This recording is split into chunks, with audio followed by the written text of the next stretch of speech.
खुलुमबाय बे समाव फोसावनो लादों द हेडलाइन न्यूज।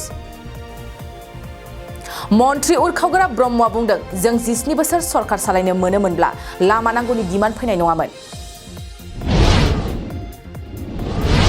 BKWSनि गुबुन गुबुन जेंनाफोरखौ लानानै एपसुआ 8 मेआव 3 घन्टा खुद्रिसारनो थांखि लानायखौ बोखांना लाफिनबाय।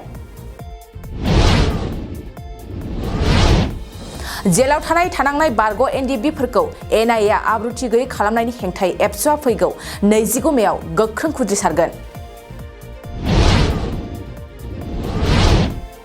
बिसायख'थिनि सिगां रायजोफोरनो हा फाट्टा होनो खोथा होनायखौ UPPL दोलोआ मावफुंगासिनो बुंदों MCLA माधव सेत्रीआ।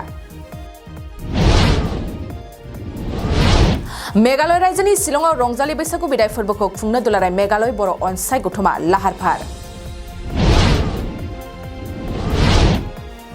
पर्बतजरानि महामाया सालबारिनि गोजौ दालांआव ट्राक आरो बाइकजों सौग्रावनायाव सासे सुबुङा जायगायावनो जिउ खहा। क'क्राझार जिल्लानि पाटगावनि सिङाव थानाय गोजोनपुरि गामिनि लुफुंजानाय बाथौ मन्दिरखौ दिनै बेखेवबाय। 30 एप्रिलनिफ्रायनो बेखि दैमायाव गोमानाय फरायसा ताहारुल शेखनि गोथै देहाखौ बोखांनो हाबाय।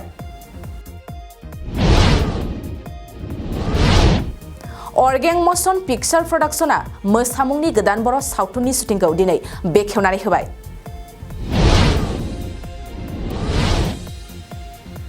दिनैनि फोसावनाय द हेडलाइन निउसआबो एसेनोसै। गोजोन्थों। नोंथाङा सानाय सुनाय बेरामनि जेंनायाव गोग्लैदों नामा? जुदि नोंथाङा सानाय सुनाय दंब्ला जिंगासिनांगौ गैया। चिरां जिल्लानि बेंटल गेट साफागुरियाव दायो SI निउर' थेरापि सेन्टार दंसै। बे थेरापि सेन्टाराव नोंथाङा गोरलैयैनो देहानि सानाय सुनायखौ फाहामथाय लानो हागोन। बे आथिं सानायानो जाग्रोदों, ओमफ्राय जानाया एसे सिगांनिफ्रायनो जाखादों, ओमफ्राय बिदिनो गुबुन गुबुन मुलि जाबाबायदों, ओमफ्राय हामाखै। दिनैनि ट्रिटमेन्टआ आङो एसे मोजां मोनसिनबाय। जेरै सिं सानाय, आफादावरि सानाय, मोदोम जरा सानाय, आइजोफोरनि जेंना, खर' सानाय बायदि बेरामखौ फाहामनाय जायो। लोगोसेयैनो बे सेन्टाराव थानानै फाहामथाय लानो हानायनिबो सुबिदा खालामदों।